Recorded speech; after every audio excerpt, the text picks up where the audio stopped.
In this lesson, we'll cover solving linear and rational equations. So to start with here in example 1, I have the equation 9x plus 12 is equal to 33. I'd like to solve it for x, and we'll check our answer. This is a linear equation because the variable x is to the, well, it's not written, but it's to the first power. The process for solving this would be to isolate x. So I look at this as like step 1. If I want x by itself, I don't want this 12 here. So what we can do is subtract 12 from both sides of the equation. What happens is, on the left side, we have 9x plus 0, which I won't write. And on the other side, we have 33 minus 12, which is 21. There's one step remaining to solve for x, and that's to get rid of this 9. 9 is being multiplied to x, and so to get rid of it, I can divide 9 to both sides of the equation. The 9's on the left cancel, and that leaves me with x is equal to, well, 21 over 9. I think there's a factor of 3 that I can cancel from both 21 and 9. So let's see, x is equal to 7/3. That can't be reduced anymore, and so that is the answer to the equation. Now, if you want to be careful, like let's say you just wanted to check that this answer, does in fact work, you would take the original equation, you would plug in 7/3 and add 12 to it, and if you get 33, it means this is correct. So just to verify this, if you're multiplying 9 over 1 times 7 over 3, I can cancel 3 into 9 with 3 left over. This whole thing on the left is now, well, it's really just 3 times 7 plus 12 is equal to 33. Is that true? Is 21 plus 12 equal to 33? The answer is yeah.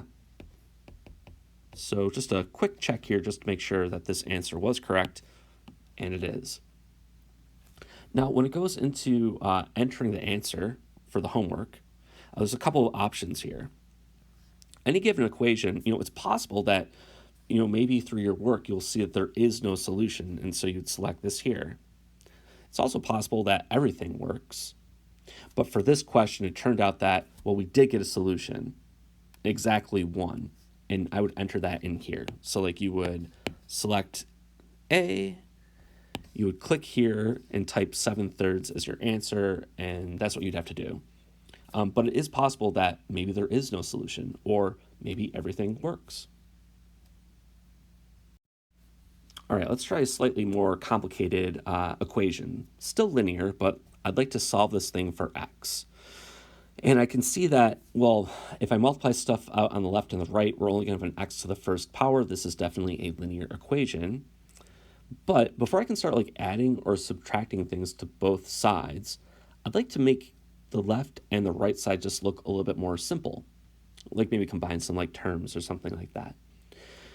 So I think what I'll do is take this 4 and distribute it into the parentheses. So that means this 4 is going to get multiplied to the x and to that minus 4. And on the right side, 3 is going to get multiplied in as well to both the x and the 3. If we multiply that out, 4 times x is 4x. We'll have minus 4 times this 4 is 16, so we'll get a minus 16. We didn't do anything to the plus 18, so that just tags along. And on the right side of the equation, we have 3 times x, which is 3x, plus, and then we have 3 times 3, which is 9. Okay. A good strategy is, before moving forward, make the left and the right sides as simple as possible. The right side, no like terms, I can't combine it any further. But over here, I see we have a negative 16 and a positive 18.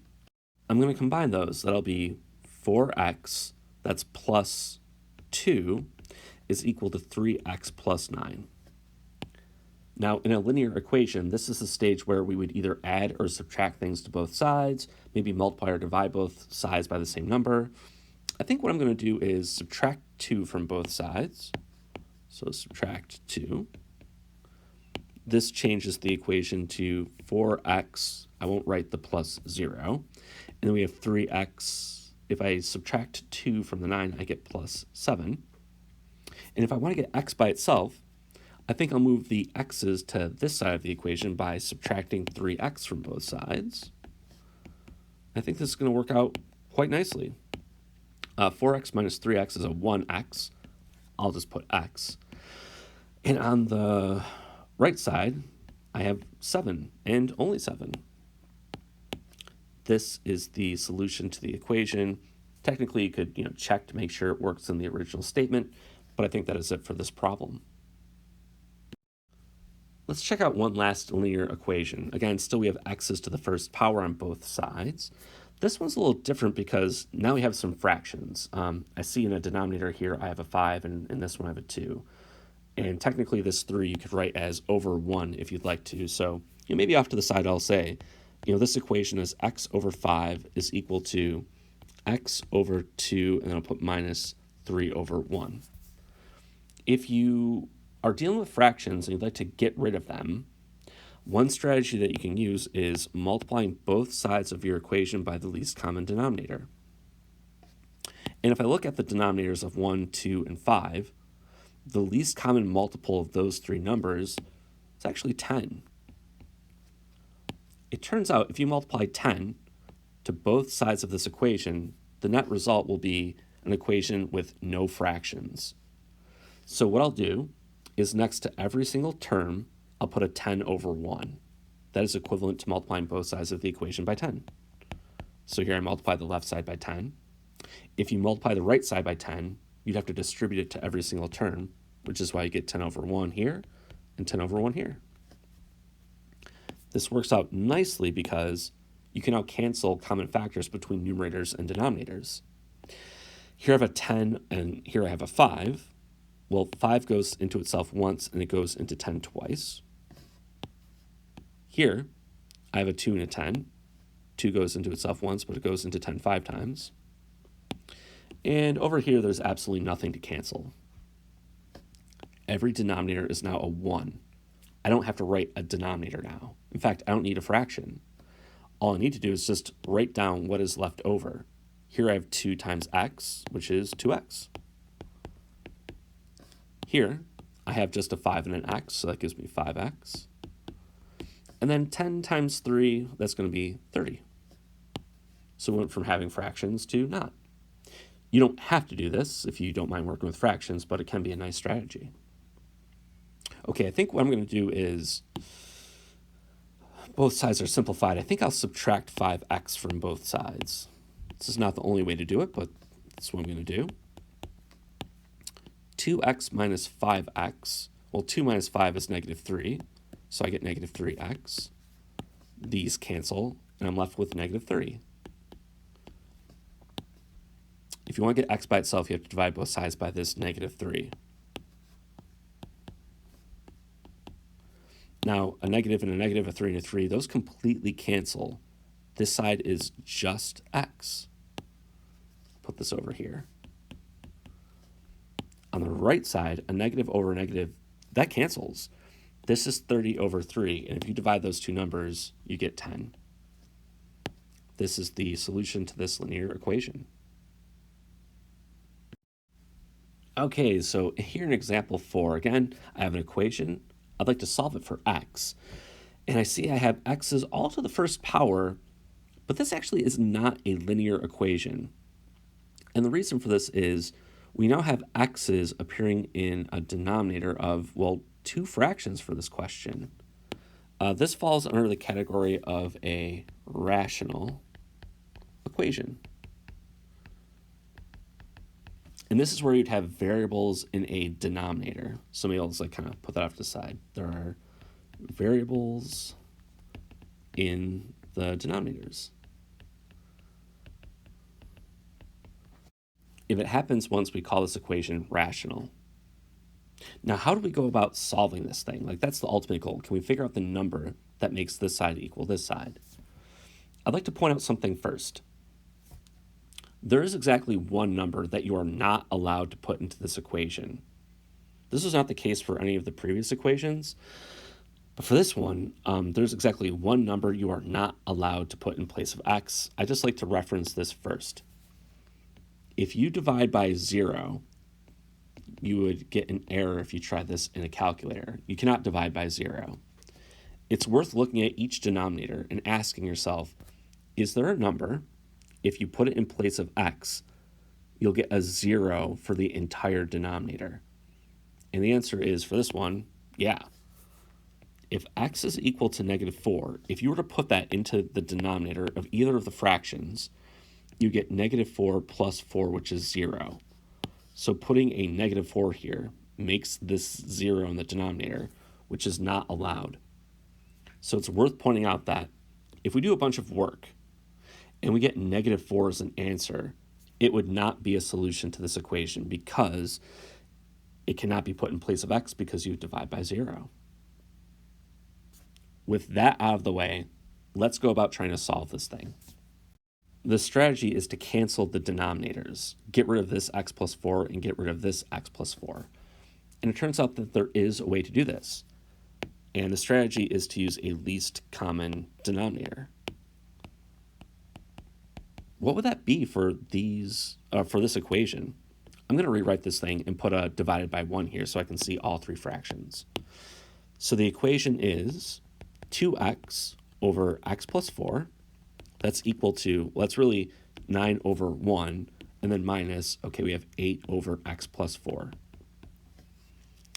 I put a 9 here. That was supposed to be a 4. If you look at these 3 denominators, maybe for emphasis, I'll put some parentheses around these terms. I have a 1 that's not really going to contribute anything, but the least common denominator is the entire thing x plus 4.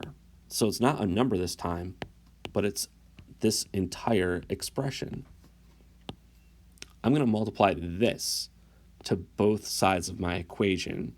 In doing so, it's going to cancel every single denominator. Here's what that will look like.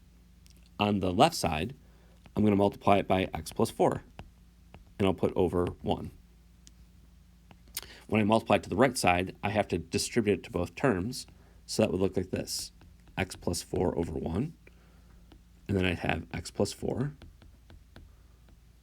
over 1. Why does this work? For the same reason as with numbers. On this side of my equation, this entire x plus 4 cancels with this entire x plus 4. This cancels with this, leaving just 1's left over. Nothing cancels over here. But over here, the same thing happens where, okay, this x plus 4 cancels with that x plus 4 entirely. Our job is now to just write what is left over when we do this. Over here, all the denominators are just a 1, and I have 1 times 2x, so we're actually just left with a 2x. Here, we're left with x plus 4 times 9, so I'll put, okay, I have x plus 4, and I have a 9. And then over here, I only have 8. So we started with this rational equation. It had variables in the denominator. I figured out the least common denominator, multiplied it to every single term, and the thing that we're left with is actually a linear equation. We have an x to the first power, but there's no variables in the denominator. If we want to solve this thing for x, what we can do is distribute the 9 into the parentheses, combine like terms, and go from there. Let's try it out. On the left side, I have 2x. There's nothing I can do with that. On the right side, if I multiply in the 9, we get 9x plus 36, and then we have this minus 8. Can't do anything to the left, but on the right side, I have 9x, and if I subtract 8 from 36, we get plus 28. I think what I'll do is subtract 9x from both sides of my equation. And I'll put my work over here. 2x minus 9x is a negative 7x. And then we have, let's see, positive 28. And now I'm going to divide both sides by negative 7. On the left, it cancels to give me just x. And on the right, negative 7 goes into 28, 4, but it's going to be a negative 4 times. And here we go. Looks like this is the solution. But wait a minute. That's definitely the solution to this equation. If you go back to this equation, we're actually not allowed to enter that number in place of x. This is the only number that could possibly work in this original equation, and unfortunately, it's the one that makes the denominators equal to 0. So here's an instance of where all of our steps were correct, but when you go to check the only thing that could possibly work in the equation, it just doesn't work. There's actually no solution. This won't always happen with a rational equation. It's possible to get a number like maybe 5, which doesn't match with this number, and it would work. But it did not happen for this problem.